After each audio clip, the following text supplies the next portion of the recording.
Cam, you want to climb Mount Kilimanjaro. What can I say about climbing Mount Kilimanjaro? It's it's unique. It's a standalone mountain in Tanzania, the highest mountain in Africa, one of the fabled seven summits. It's there's a certain there's a certain romance that goes along with climbing it. Songs, the famous Toto song, I love that because I have an affinity toward Mount Kilimanjaro. Been there. I have some personal connections to it, not just business. And Ernest Hemingway, probably one of the most famous novelists ever, he wrote a book called Snows of Kilimanjaro. Not that the novel was about Kilimanjaro. Kilimanjaro was in the backdrop of the novel and the story behind it. But that just gives you a sense of that romance that goes along with it. And it's been climbed for a good part of a century now. So there's a history that goes along with it. And the unique part of climbing Mount Kilimanjaro is that it's a standalone mountain.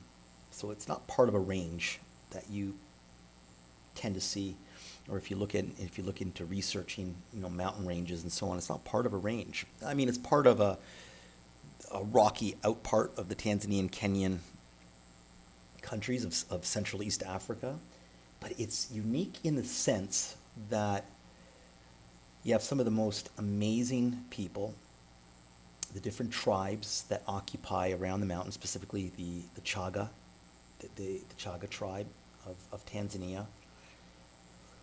And, you get into that deep, dense jungle. You can see the colobus monkeys. Not that it's dense, full of animals, because it's a busy mountain.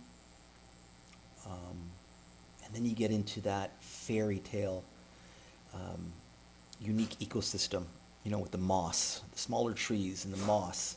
And it looks like, I don't know if anybody that's listening to this, they have that sense of Lord of the Rings type concept, this going through this dense forest where you're surrounded by, it's like a tunnel almost. And then that tends to break out into this moorland with very exotic plants and vegetation that you don't see anywhere else in the world.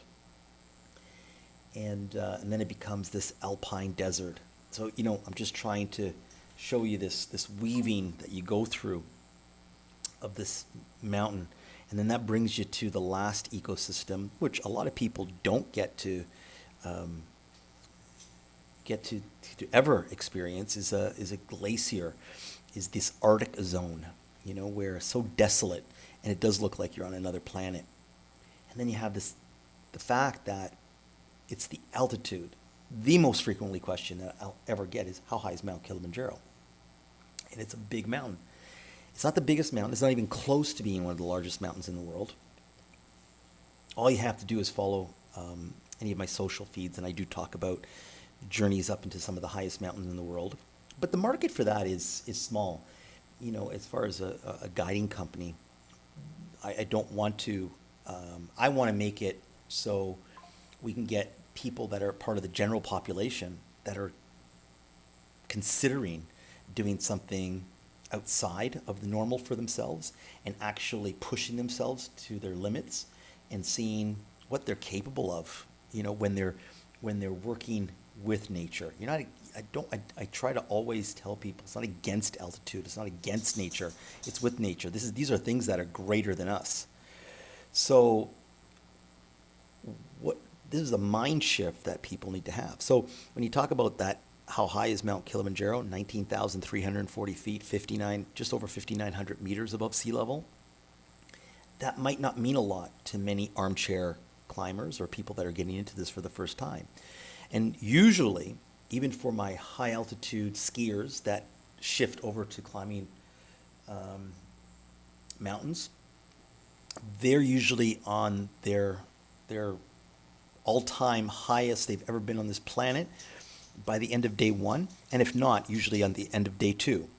And that'll lead me to another video where we talk about what it takes, how long it takes, the routes that you would choose, that we choose for you, although I'm not limited to any of the routes.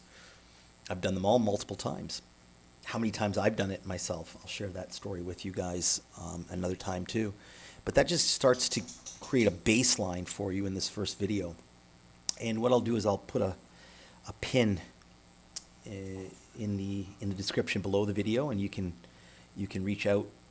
I always tell people to start doing their own research, but you got to be able to filter through all the nuances and the subtleties of the horror stories that you hear of climbing Mount Kilimanjaro to people saying how easy it is. And of course, those extremes exist, usually because for some people, they're gifted when they climb mountains, so Kilimanjaro will be easy, and the usual question to me afterwards is, what's next?